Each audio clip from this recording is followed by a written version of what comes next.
Mega operação do Rio de Janeiro resulta em mais de 100 pessoas mortas. O papel da Defensoria Pública nesses fatos é o objeto do vídeo de hoje que eu apresento aqui para vocês. Eu sou o professor Alenhoso, sou defensor público, sou professor e coordenador aqui no Estratégia Carreira Jurídica. Deixa o like aqui no nosso vídeo, se inscreva no nosso canal, ative as notificações e deixe aí seu comentário, que eu e toda a nossa equipe teremos o maior prazer em responder a vocês. Hoje vamos falar sobre o quê? Então falaremos basicamente sobre essa mega operação e a atuação da Defensoria Pública, o que a Defensoria Pública fez até então e o que vem fazendo diante desses fatos, e quais são os fundamentos e hipóteses de atuação desta tão importante instituição. Bom, gente, a atuação da Defensoria Pública, ela vai muito além daquilo que nós conhecemos como a representação processual para aquelas pessoas que não têm capacidade de arcar com os custos de um advogado particular. A Defensoria Pública, nos termos do artigo 134 da Constituição Federal, é uma instituição permanente,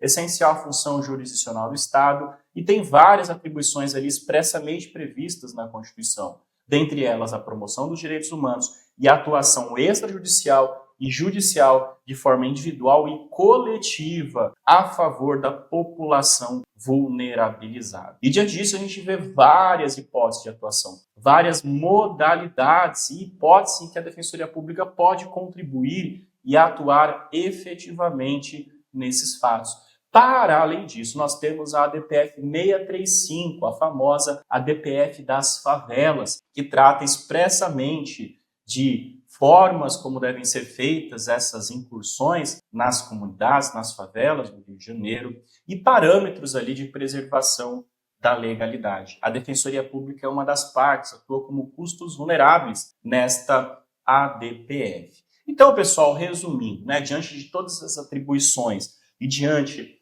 dessa atuação da Defensoria Pública na DPF, inclusive como sendo uma das partes, a Defensoria Pública, em especial a Defensoria Pública do Estado do Rio de Janeiro e também a Defensoria Pública da União, vem adotando algumas medidas antes, durante e provavelmente agora após aos fatos. O que aconteceu concretamente? Os fatos, a mega operação, você já está cansado de ver. Eu vou focar aqui nesse ponto da atuação da Defensoria Pública.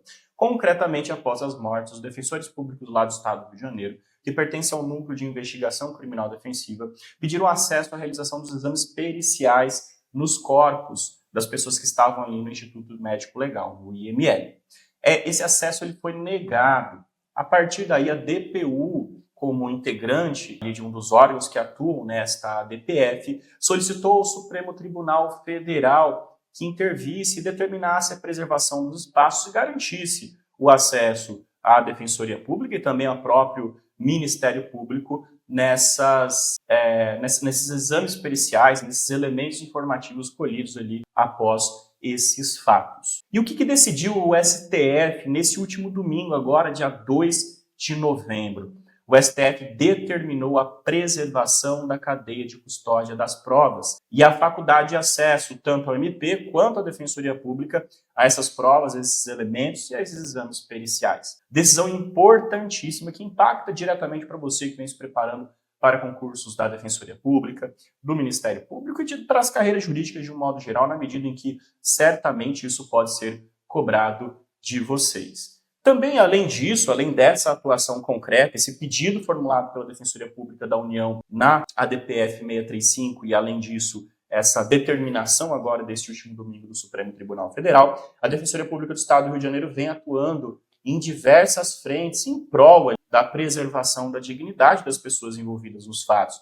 Lembrando de todas as pessoas envolvidas nos fatos. Não se discute o mérito, a estar certo ou não, até porque isso é uma medida de política pública a cargo do Poder Executivo e dos órgãos de persecução penal. Mas sim avalia-se hipóteses de violação, de excesso, letalidade policial praticada de forma excessiva, a preservação dos direitos das pessoas que moram ali na comunidade, das pessoas que vivenciaram e que ficaram verdadeiramente no meio de um fogo cruzado entre polícia e traficantes ali faccionados naquelas duas comunidades, de modo que a atuação ela deve ser a favor de todos e ela vem acontecendo a favor de todos.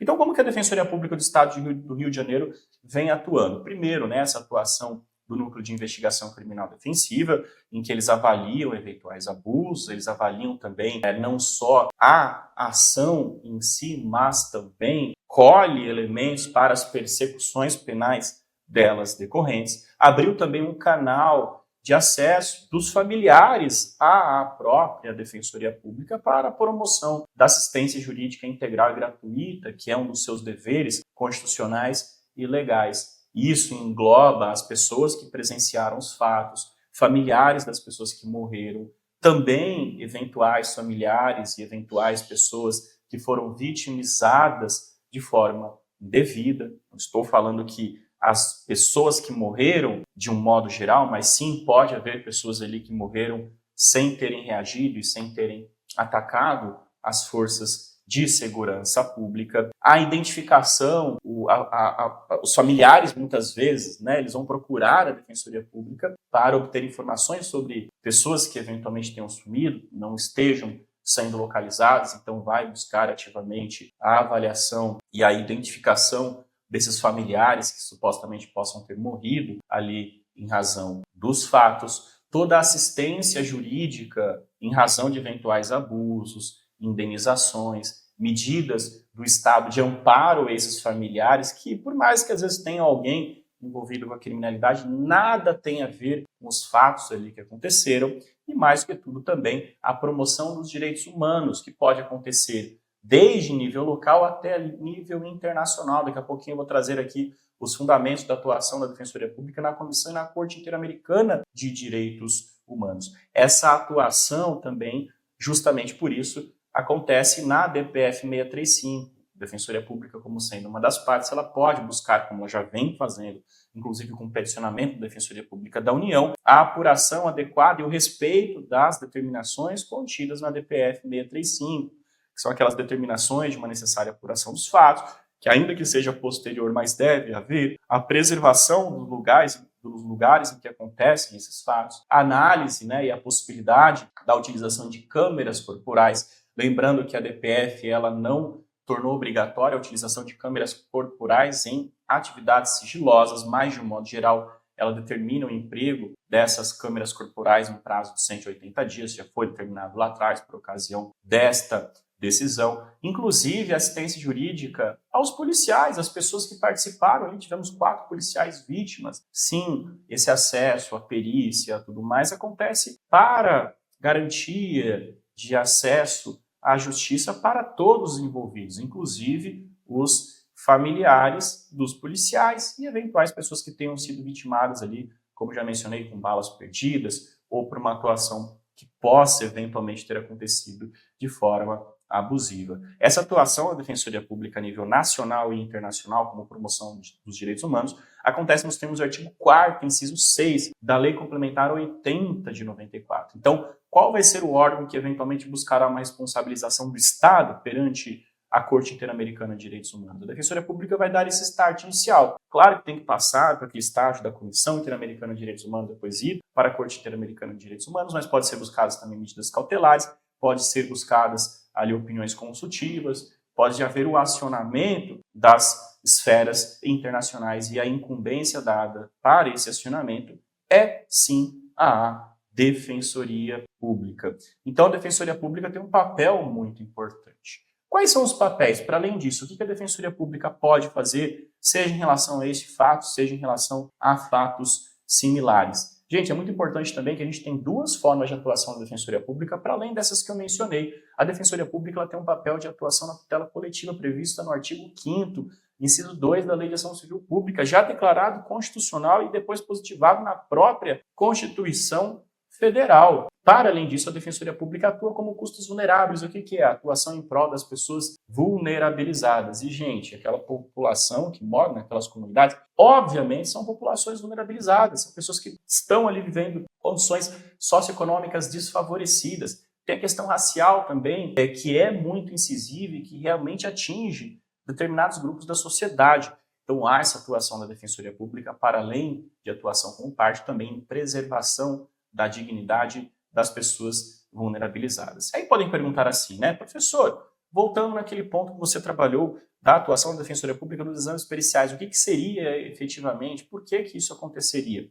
Gente, vários motivos. Para além dessa questão da preservação dos elementos probatórios, do respeito à cadeia de custódia das provas colhidas ali efetivamente, a Defensoria Pública vem como um órgão colaborativo, até para a lisura dessas investigações, até para garantia dos agentes que participaram ali dos fatos. É mais um órgão contribuindo, é mais um órgão participando. E sim, há muitas dessas atribuições que coincidem com as atribuições do Ministério Público, mas elas não se confundem. O Ministério Público vai atuar mais naquela atividade do controle externo da atividade policial, naquela atividade da persecução penal em si. A Defensoria Pública vai atuar no âmbito da observação de respeito às determinações do DPF 635, como mencionei por ser parte, na tutela e na assistência jurídica a todos os envolvidos, vítimas, familiares das pessoas que estavam envolvidas nos confrontos, uma atuação também que pode vir à esfera internacional, caso comprovado, demonstrado algum tipo de abuso, não é fiscalização,